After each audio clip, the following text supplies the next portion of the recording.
Welcome to another episode of The Dream Machine. I'm Mark. This is Ravi. And today we have Dr. Rashid Khan with us. So I would love to get started with your story, Dr. Rashid Khan. What is that brought you into business? How did you get started? And tell us about all the different ventures that you've been through.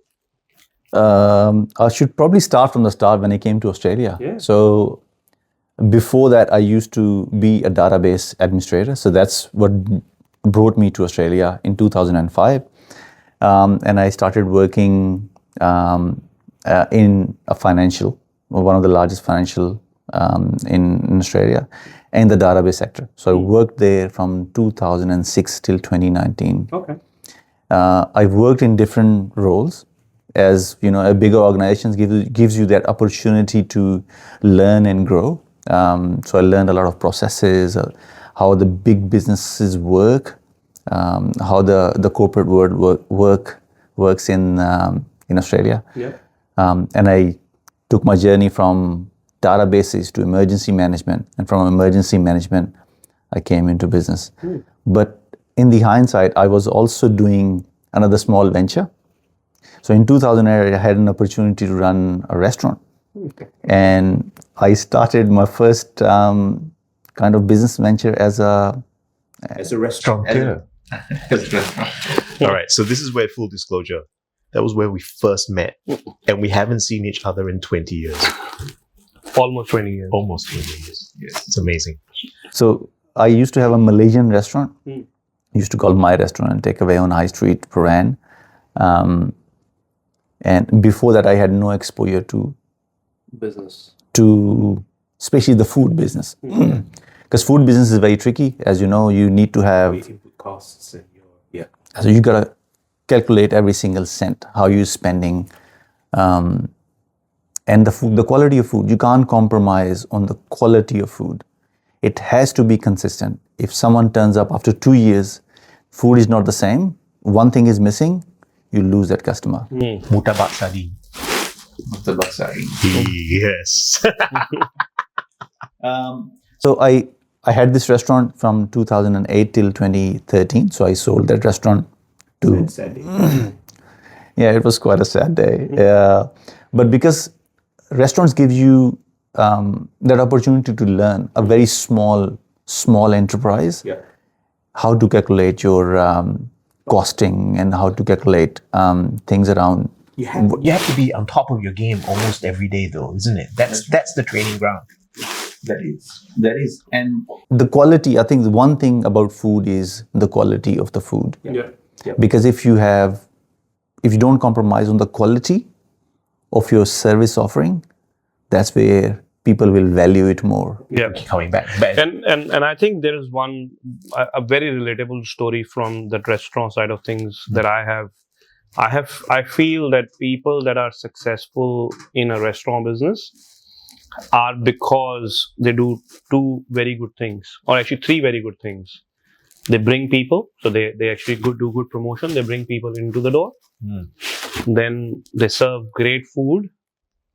That is the second important thing, because they want people to come back again and again. And third thing a good restaurant owner does is builds relationships when people are there with them. 100%. And people go back to a restaurant because they had a great food, but the owner of the business came out, said hello, and built that relationship with me and made me felt like I'm not eating in a restaurant, but I'm eating at his home. Meeting an old friend. Yeah. It was what it was like. Walking into your restaurant was like seeing an old friend. Thank you. That was what it was, 100%. Yeah. And I think that's the DNA, right? That we've been talking about. 100%. And that same thing can be applied to any business. You bring people into your business, you provide them a good quality service or product, and then you build that relationship so that they don't have to look for alternate options. Yeah. And I think all of that gist is your customer need to feel valued. Yes. So all of that is, if I wanted to combine all of these, so they need to feel valued. And that's where your recurring businesses are generated. Yes. 100%. I mean, when I had a branding consultancy, that was the one thing that we tried to for our clients. How do you crystallize a business as a person? Because if your business is a person, then your customers relate to your business as a person. Then you can have a personal relationship Yep. with your customers. Mm. You know, it's so critical, isn't it? 100%. 2011, I had an opportunity within the bank as well. I had the opportunity to work as an emergency manager. So someone went on maternity leave and I put my hand up as second man. This was in between. This is in between the restaurant times. So I was working as an emergency manager for one of the top 4 banks in Australia, looking after 37,000 staff, around 1,000 assets, including 750 branches, top towers within Australia, and some in Singapore and Hong Kong as well, because they got their offshore businesses there too.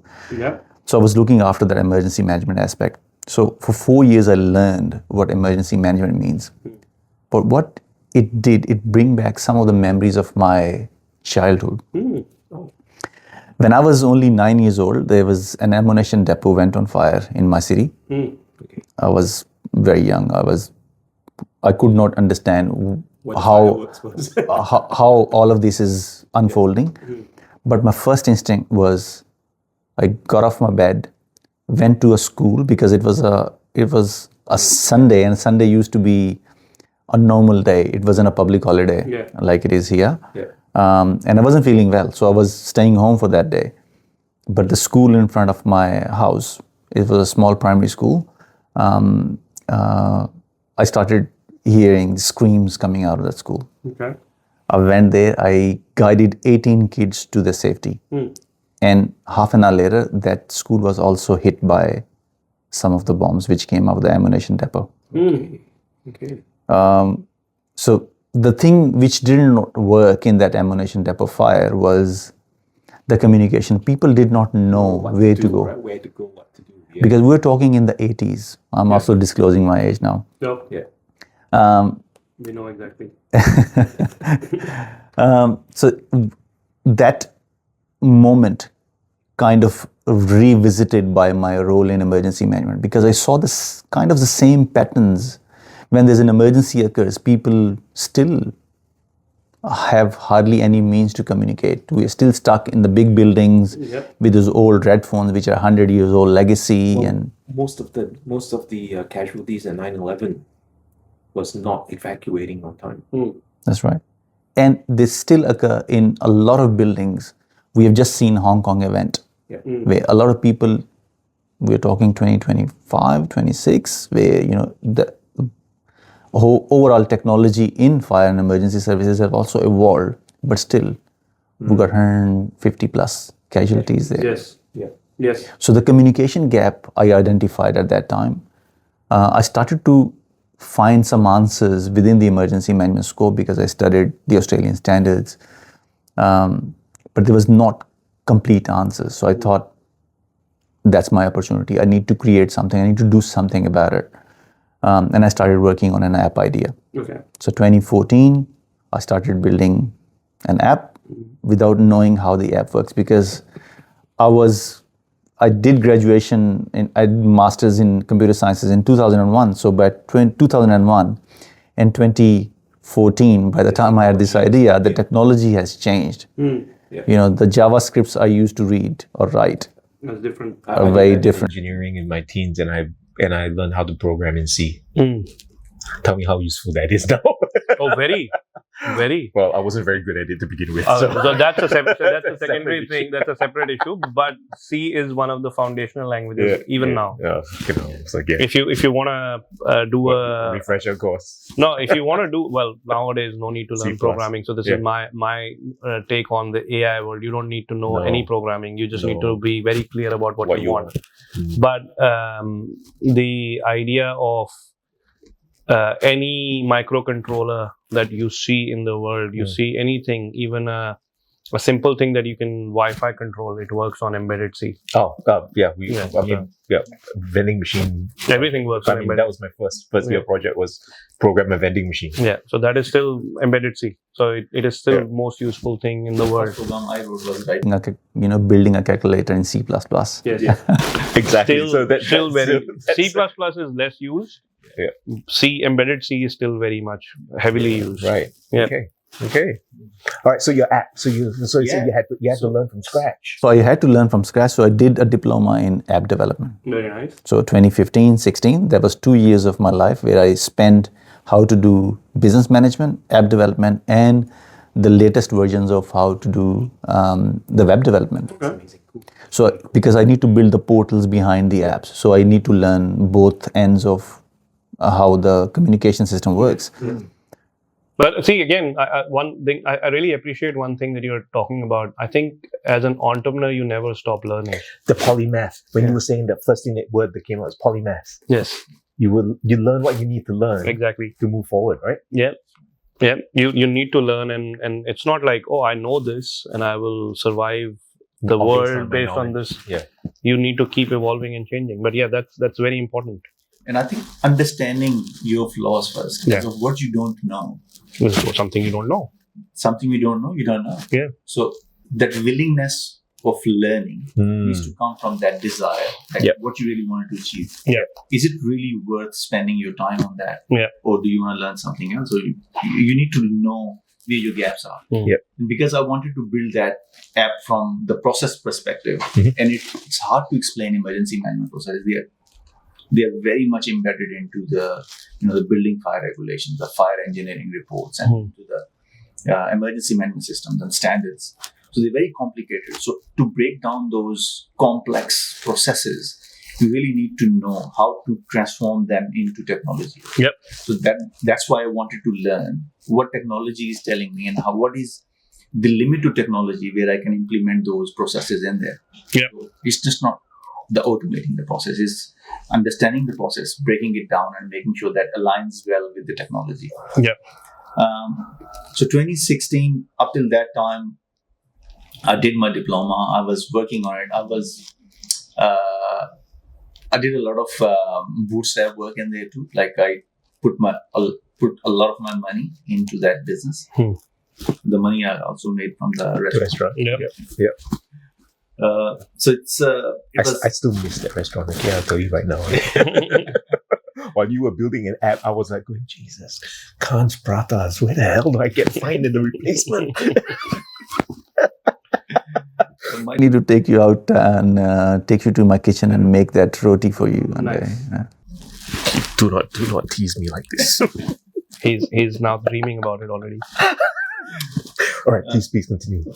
So in 2017, up till 2017, I kind of lost a little bit of that fume as well as why I'm doing that. So I came to that conclusion as well, like why I'm doing this, why I'm putting so much effort, time and money, because there was not too much buying at that time, and I did not even try to sell to anyone at that time. But I said, do I really need to do this, or do I need to still focus on my day job where I can and I was already growing in that space as well. So I thought, should I do this or not? But then another incident happened. And that was Bourke Street incident. Oh, yes. It's with the fella in that car, isn't it? That's right. So I knew someone that got hit. She flew 50 meters, broke her pelvis. There was 6 people who lost their lives that day. And that happened exactly in front of where I used to work. I saw it unfolding. That evening, when I went home, I spoke to my wife that I have to build this app. No matter how long it's going to take, no matter how much it's going to cost me, I need to build this. Yep. So that was the realignment of purpose. Sometimes I think the nature works its own ways. Bringing an incident in front of you. I could have been home at that day. I could have been working from home. But being part of that, incident response made me realize that the communication is broken. It is. If I would have had that app developed and implemented, I might have saved someone's life. Yes. If nothing else, you could have evacuated enough people for him to do 0 damage. Yeah. That's right. So I sat down and then said, I need to develop this.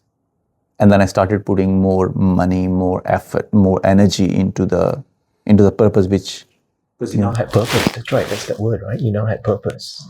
So it was the purpose which kind of reignited. The purpose, I think it was sitting there somewhere, but it just reignited and it says, no, this is my journey. This is my path. I need to take it. So I'm very curious, right? Because we work in emergency space as well, or emergency management space as well. Like we build apps that allow people to, we build apps allow people to do asset management. So if you see these fire sprinklers and stuff, we have an app that has NFC tags that go inside the fire sprinkler, and you can basically asset tag it, and when was it last serviced, how long has it been here, are they still working or they have expired, and so on. And we also we work with IMG Group, which is a public listed ASX company, and we build UR Safe app, which is basically used by corporates to basically given to the employees that they can actually either have a hardware that you press and it can raise an alarm, or it can be used by people to actually keep a track on family whereabouts and so on. So they have hardware as well as the mobile app that is integrated with their centralized call center, where you press the button and then somebody will call you, and if you do not answer, they will call your emergency contacts. If they don't answer, then immediately police and people can go and stuff. But I would love to know more about what your app does. I think the app you're talking about is very crucial especially for domestic violence. Yes, I think that's a very like it's a negative component to that, but it is a growing space, you know, because people are working from home. There is more incidents, and I think it's more awareness as well. People started to know what domestic violence means. I think that awareness wasn't there maybe 15 years or 20 years ago. People did not understand what domestic violence means. Oh, and the critical response time. You don't have very much time when someone is running around in the house with a knife. You don't have very much time. No, but they're using it for a few things, right? So they even provided to enterprise clients to even track their drivers, and if there is an emergency with a driver, so the driver can press the button. So it has features like you will say, I'm going to go from point A to point B, and I want continuous monitoring from point A to point B. So they have clients in security vault companies that basically say, we are delivering the secure vault from this location to that location. It could be an ATM's cash vault or whatever, right? So they have continuous monitoring from the person leaving the bank till the end point. And then they can, if they reach on time, they can extend their tracking, or they can basically say, I have reached, just stop the tracking so that they know that the delivery has happened. Yeah. You can obviously raise an emergency alarm within the duration that somebody has attacked us and we need help. Yeah. And they also use it for individual tracking, like domestic violence cases, people that have young kids leaving home, going somewhere and they want help, they can give them the hardware or the mobile app itself. And it basically allows us to track their last known location. The moment they press the emergency trigger, we basically track their location from point A to point B. Like if they're moving, if their phone has been taken away from them, everything will be tracked. So we do it every 30 seconds. So we exactly know what path they're following and everything. So from a corporate point of view as well as individual point of view, it does both trackings. Yeah, I think the overlap is this, right? I think this is the big shift that technology has given us, and I think this is the umbrella concept behind what you're doing, what this what we're talking about. I would still love to know what your app does. Yeah. But let me frame it. If I can frame it, and then let's see if that fits the lens. Technology allows us to change our response from a Brownian motion of dissemination to a push response. So, like logistics has gone to push logistics, right? Because it's on demand. Everything now is on demand. And in your case, this is the key that makes it so cutting edge. Your information is also on demand. Like it's push logistics, it's push information. That's the lens I'm looking at it, right? That's why it's so, to me, it's cutting edge, because you're not pulling the information, you're being served it.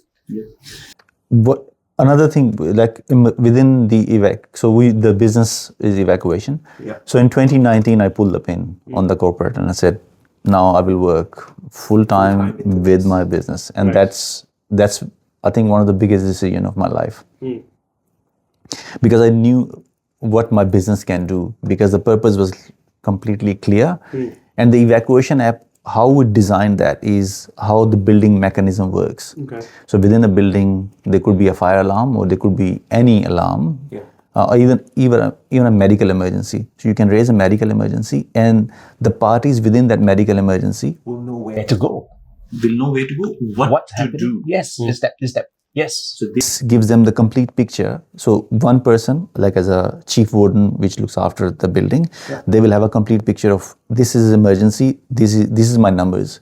These are the people on the floor. These are people with special needs. These are the people which need to be confined into that area, or if there's a medical emergency, this has to be isolated. So they can make the decisions based on that real-time data coming from all these devices. real-time data. Nice, very nice. So it also connects to camera feeds and stuff? No, Not yet. Okay. not yet. But what we have started doing within evacuation, it was a slow progress because we hit by COVID in 2020. And we built the business based on the corporate buildings. Yes. That was the I first, was working from home. and everyone was working from home. So we had that 3 years time gap in getting to our clientele. But what it gave us, it also gave us another opportunity to look at business very different way. So we say, yes, everyone is working from home. Let's pivot our business a little bit differently. Let's have more industry partnerships and bring the industry partnership. And because we have developed this huge app, huge system. So evacuation, when we pitched it to the department in Queensland, some of the departments in Queensland, they're still using it. When we pitched it to them, they were kind of perplexed because it's so complex. They didn't know how to use it. They did not know how to use it. They said they have not seen that many emergencies in one platform ever. Because every emergency in a corporate building is very segregated. Yeah. You got fire emergency, it's a complete different workflow. Yeah. You got a medical emergency, it's a complete workflow. If you got an internal problem, internal fight is happening, or internal is an active shooter, there's a different. So we have seen a lot of these active arm offenders now. Yes. So the active arm offender incident, there's a different workflow for that. Yeah. How you combine all those workflows into one app. So we developed this humongous app, and then we figured out not everybody will be buying that because there's so much in it. Yeah. So let's go to the industry. Let's pivot our business in that way, that we go to the businesses, we go to the industries and ask them what their problem is in emergency management space. Yeah. That's where we said, okay, because we build this big engine now, from this engine we can extract 1 or 2 emergencies which is relevant to this industry. We just bring it to speed with their emergency standards, build that app. Yeah. So that's what we started doing. So we built the first of that as an evac tracker. Okay.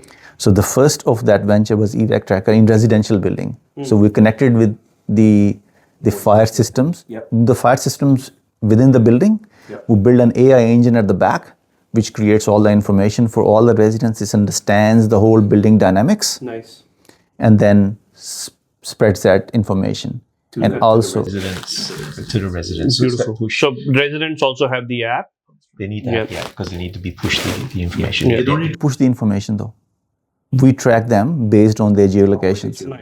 But- Very nice. but- exactly where they are. But what about the evacuation order? It goes to their phone, isn't it? It goes to them. So this is quite amazing. I might have more questions about the app, but you brushed on top of a very important thing. 2019, you decided that you want to leave your corporate job, go into unsecured business environment, and you were hit by a pandemic. Yeah. So Your go-to-market plans completely had to change. Right? So, first of all, tell us about the jump and what was the motivation behind it. Again, you had the purpose, but it takes a lot of guts to actually say, by the way, thank you very much for the check you're giving me every month, Mr. Employer. I will go and build my own checks, and I will have other employees that I will pay from my pocket. So, a lot of people that are actually listening to our podcast are people like sitting on the fence. I have safety. and I'm uncertain about the environment going into the future. How can I start a business, right? And then you were hit by a pandemic. So didn't it motivate you to go back to the security? These factors behind, like every journey is unique, and so is mine. I actually started saving a lot of money to make sure that I got a bit of buffer between my app build. So I put my money on the side to build that business case, obviously with my wife, to get that, because it's a mutual decision. And, one of us is going away from the regular income, the other one has to pick it up. So I had enough money to build the app. Okay. So I built that buffer to make sure that I got enough to build the app. And then I say, okay, I will completely go off and then work on this one myself as well, because I knew how to build the apps. So I will put a lot of my own time and effort in that. I think that jump needs to come from faith. Faith in your business is very, very important. Yep. And because I was purpose driven, so it's very different for me. Because I had this purpose looking at me saying that you need to do this. And because I was building everything around it. So for me, it wasn't as big of a jump at that time. But when the COVID hit and when we had those hurdles came after a year and a half, when we started to see the ripple effect of the people are not going back to the offices, and what's going to happen then? So we have to pivot. It also gave me an opportunity to work as a consultant in the health sector, because by that time, and everything happens for a reason. In 2020, one of my articles was picked up by New York Street Journal, and I was one of the few people who predicted COVID. Okay. So I wrote an article about the numbers which were coming from Wuhan at the time. And you just charted the pandemic curve. You just followed the same algorithm. Right? Yeah. So I wrote down that the way it is happening right now, and because it will happen, apparently it will happen straight after the lunar year, because everyone goes. That's why it just spread so rapidly straight after the lunar new year, because everyone was just in hindsight, isn't it? And I started writing those numbers, and based on those numbers and the numbers which were coming from different countries, and especially from Italy as well, because Italy had the first one. No, because Italy had all the Chinese workers working in the fashion business. That's right. So they all went for the lunar, and then they went back. And when they went back, they took the COVID with them. Yeah. So based on all those numbers, I wrote an article, and that opportunity would not have existed if I was still working in corporate. Yeah. I had the time to write down that article, and I wrote that, and it hit the market. Maybe, in hindsight, that was another indication that... Oh, no, but I mean, from where you were then, predicting is hard. Making the prediction is hard. 10 years later, we look back, of course, I was there, of course, but 10 years looking back, it's, 20, it's like, of course, but where you were at the time, going forward, that was almost Nostradamus-ish, right? So I wrote that article in January. It was published in New York Street Journal in January. Yeah. It was picked up by some, or maybe a random editor, and then he just said, okay, this looks valid. Plausible, yes. Yeah, and he put the thing on.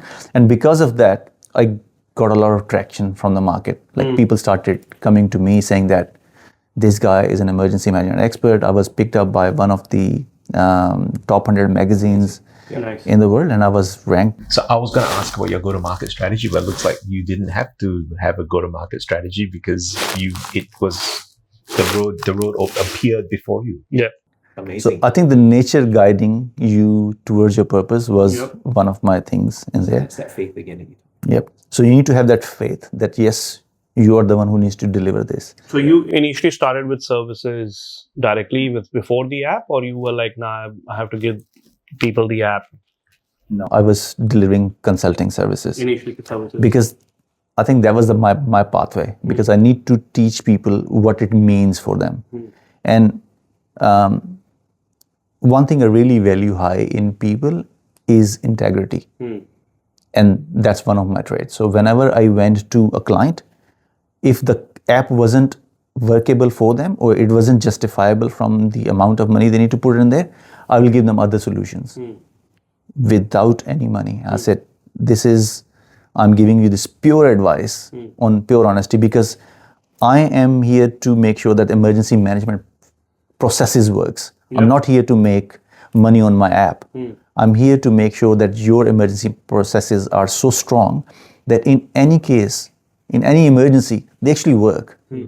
Whatever database you use Excel sheets. People still use Excel sheets for tracking their warden, their system, their emergency management equipment. People use Zapier to integrate an Excel spreadsheet. Yep. So that's where I do the consulting. So I did the emergency management consulting for health services, and then the health services started to come to me. I worked in the PPP side, which is public-private partnership. I'm one of those two guys within the state who do PPP, emergency management, really well. And then I also started working on my doctorate to make sure that I got the academic backing to my ideas. Nice. So I did the research, and then I did my doctorate in there too. Beautiful.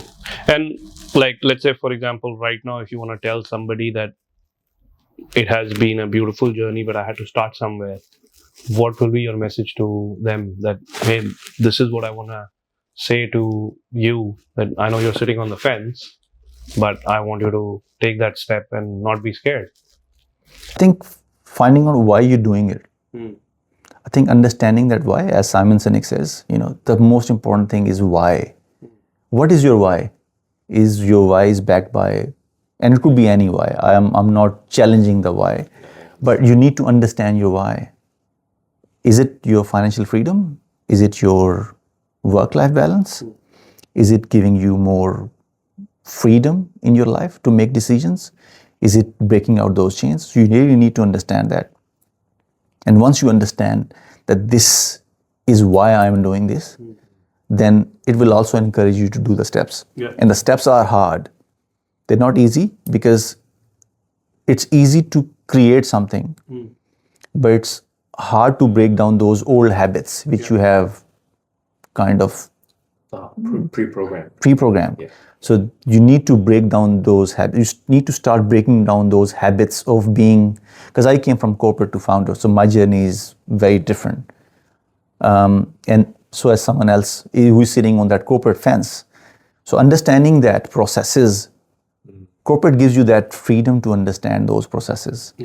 But you need to really learn. If you learn it first, how the big corporates are doing, and then try to replicate within your own business. Maybe start small, start with a small idea, start implementing it a very small chunk. The restaurant. That's the thing, right? That training ground, right? You had a space away from your space to practice the processes and the mindset and the diligence, in a quarantine environment, so to speak, away from your ultimate purpose.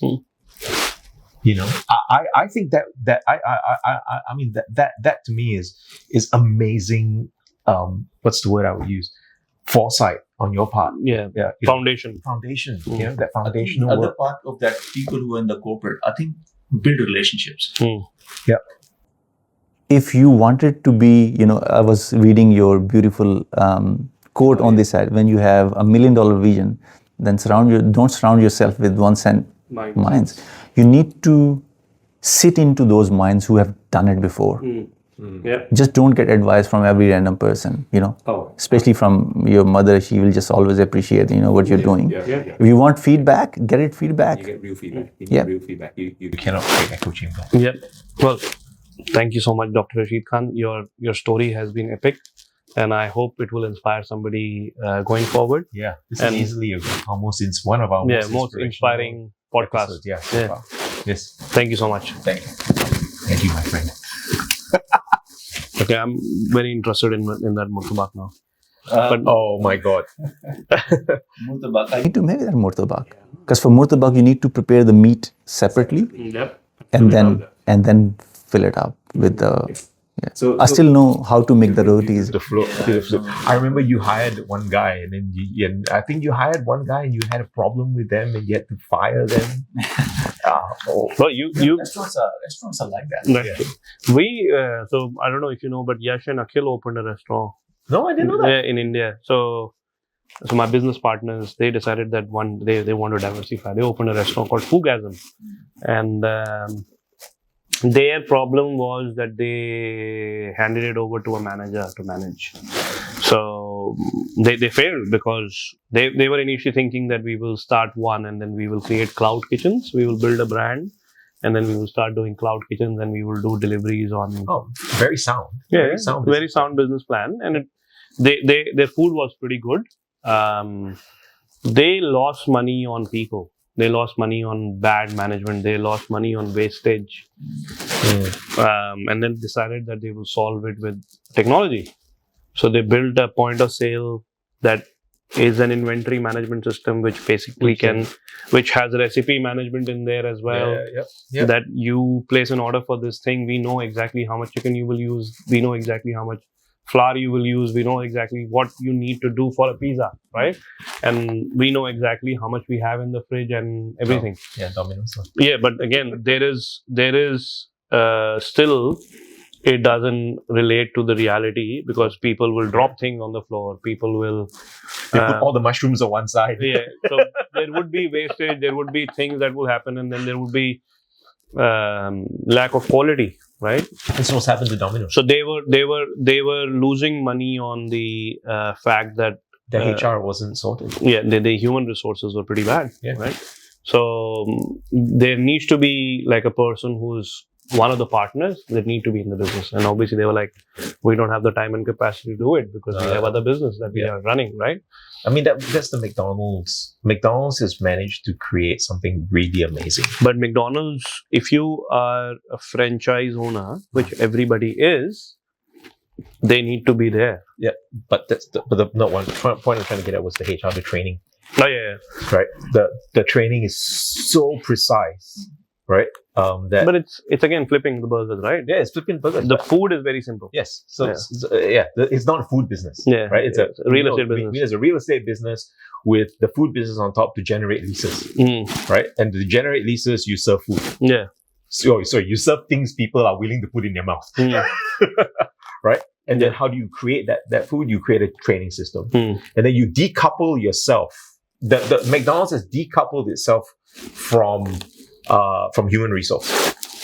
They have because if any system can take a 14-year-old, put him in a kitchen, right, and then deliver something that someone's willing to pay money for and eat.